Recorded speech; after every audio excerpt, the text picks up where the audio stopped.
बहू, समधन जी ने कितनी कीमत दी थी जो मेरे बेटे पर इतना हक जमा रही है। घर में बेटे की शादी हुई थी, नई दुल्हन घर आ चुकी थी, घर में रिश्तेदारों का जमावड़ा था। यह अलग बात है कि सब लोग थके माने अपनी अपनी टोली बनाकर बातें कर रहे थे। शादी कैसी रही, नई समधी ने किस तरह से उनका स्वागत किया, शादी की व्यवस्था कैसी थी, दहेज क्या दिया, और अगर अंत में थोड़ा वक्त मिले तो बहू कैसी है। बस इन्हीं सब बातों पर चर्चा चल रही थी। घर की मालकिन जानकी जी सबकी बातें सुन सुनकर फूल कर गुप्पा हुए जा रही थी। आखिर पूरी रिश्तेदारी में उनके बेटे जैसा विवाह किसी का ना हुआ था। दहेज का सामान देख देख कर तो लोगों की आंखें फटी की फटी रह गई थी। भला इतना दहेज एक खेती हर किसान ने दिया था।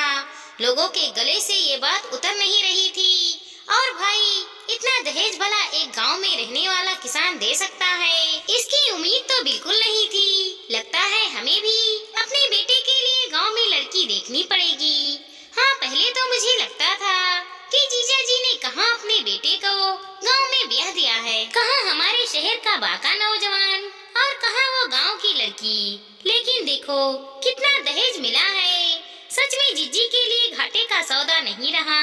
मनीष की शादी, दहेज का दहेज आ गया और ये गांव की लड़की अब घर का सारा काम भी करेगी। हाँ, ये तो सही है, पर ये हुआ कैसे, समझ में नहीं आया। उन लोगों की बात सुनकर जानकी जी बोली, अरे क्या बातें बनाए जा रहे हो तुम लोग। खेती हर किसान से इतना दहेज निकलवाने के लिए समधन भी जानकी जैसी चाहिए। क्या समझे थे वो लोग कि सस्ते में निपट जाएंगे। अच्छे से तेल उतारा है मैंने उन लोगों का, इतना दहेज भी समेट लिया, और अब देखना उनकी बेटी से सारा घर का काम करवाऊंगी। अरे पर बहू तो बेटे के साथ नौकरी वाली जगह पर चली जाएगी ना। अरे ऐसे कैसे चली जाएगी, उसे तो मैं यहीं रखूंगी। मेरा तो राज करने का दिन है अब। अरे बेटा पैदा किया है तो उसकी अच्छी खासी कीमत वसूलूंगी।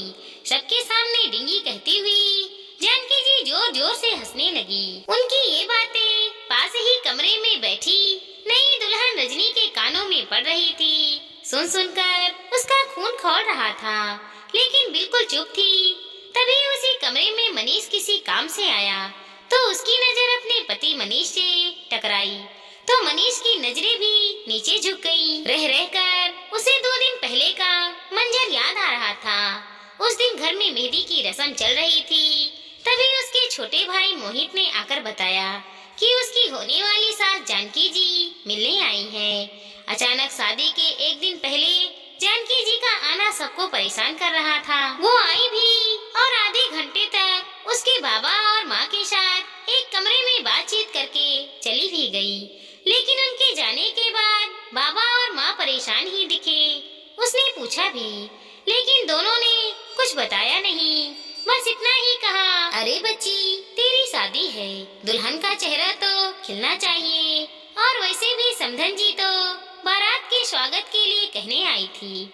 आखिर उनका भी समाज में मान सम्मान है। तू चिंता बिल्कुल भी न कर। उसके आगे उन्होंने कुछ नहीं कहा और रजनी भी बेफिक्र हो गई। लेकिन कल रात जानकी जी भी बारात के साथ आई थी। बाबा ने बहुत अच्छे से बारात का स्वागत किया था।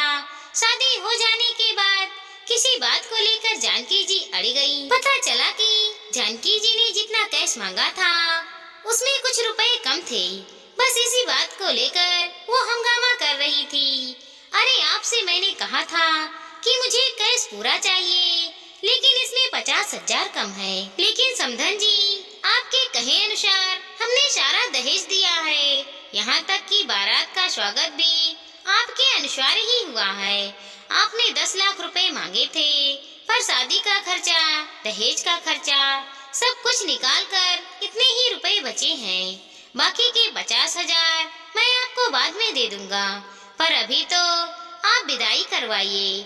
बाबा लगभग गिड़गिड़ाते हुए बोले, अरे ऐसे कैसे विदाई करा दूं? अगर पैसे कम थे तो पहले बताना चाहिए था ना।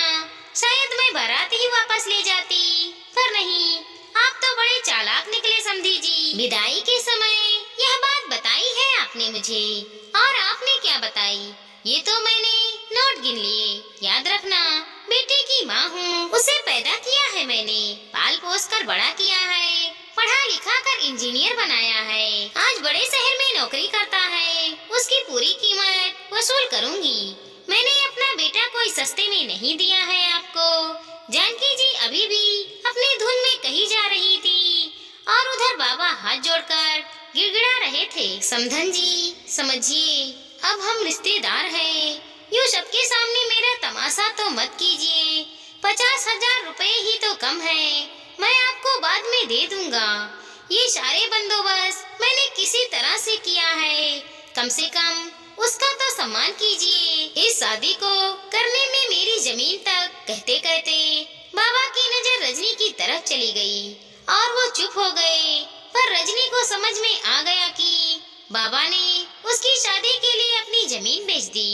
उसकी आंखों में आंसू आ गए तो बाबा ने उसे इशारों से चुप रहने को कहा। जानकी जी को अड़ा हुआ देखकर उसकी बुआ, चाचा और बहन ने अपने पास से पैसे मिलाकर और 50,000 पूरे किए।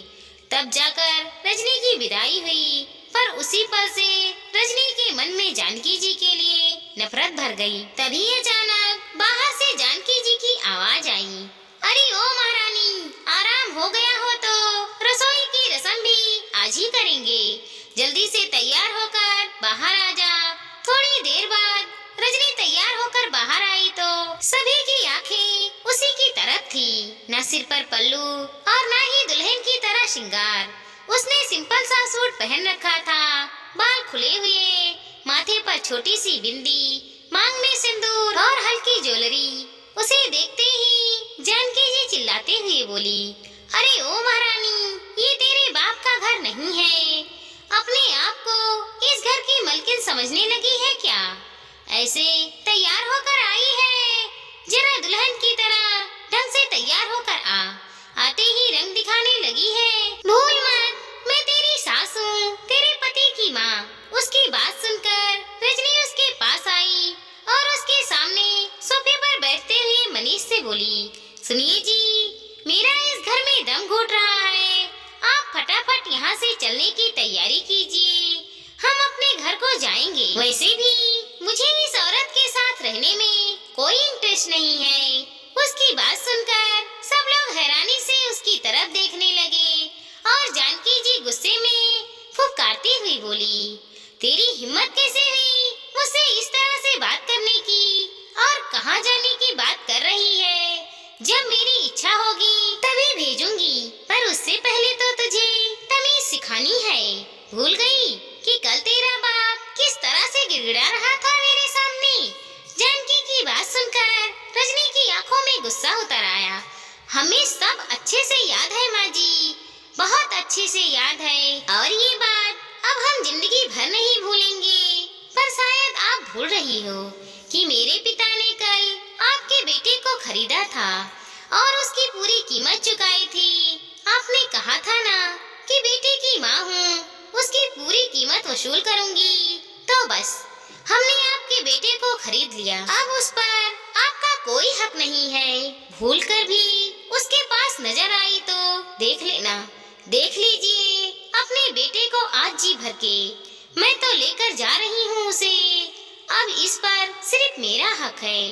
जानकी जी मनीष की तरफ देखकर बोली, अरे नालायक, कुछ तो बोल, क्यों नहीं बोल रहा है? तेरी बीवी पागल हो गई है, तेरी माँ को इतना कुछ सुना रही है। कल आप भी इसके माता को बहुत कुछ सुना रही थी माँ, तो मैं कल भी कुछ नहीं बोला था ना, आज भी नहीं बोलूँगा। आपने मुझे पैदा किया है, पाल पोस कर बड़ा किया है, उसकी कीमत आप वसूल चुकी हो, फिर किस हक से आप यह बात बोल रही हो? यह सब बातें करते समय आपने एक बार भी मेरे बारे में सोचा? आपने तो मुझे अपनी ही नजरों में गिरा दिया, अपने ही बेटे के साथ इतना बड़ा धोखा। आपने तो मुझे एक वस्तु की तरह बेच दिया, फिर अब इतना हंगामा क्यों? मनीष की बातें सुनकर जानकी जी चुप हो गई। आंखों में आंसू लिए वो गिड़गिड़ाती रही, मुझे माफ कर दे बेटा, मुझसे गलती हो गई। पर ना ही रजनी और ना ही मनीष ने उन्हें माफ किया। आखिर कुछ देर बाद मनीष और रजनी अपना सामान पैक करके वहाँ से चलते आगे बने और पीछे रह गई जानकी जी अपने दहेज के सामान और अपने बेटे की कीमत के साथ। दोस्तों, कभी भी गरीब परिवार का दिल दुखाना नहीं चाहिए। दोस्तों, हमारी इस छोटी सी कहानी को लाइक करें, शेयर करें और सब्सक्राइब करें। साथ ही साथ मिलते हैं अगले वीडियो के साथ। तब तक के लिए धन्यवाद दोस्तों।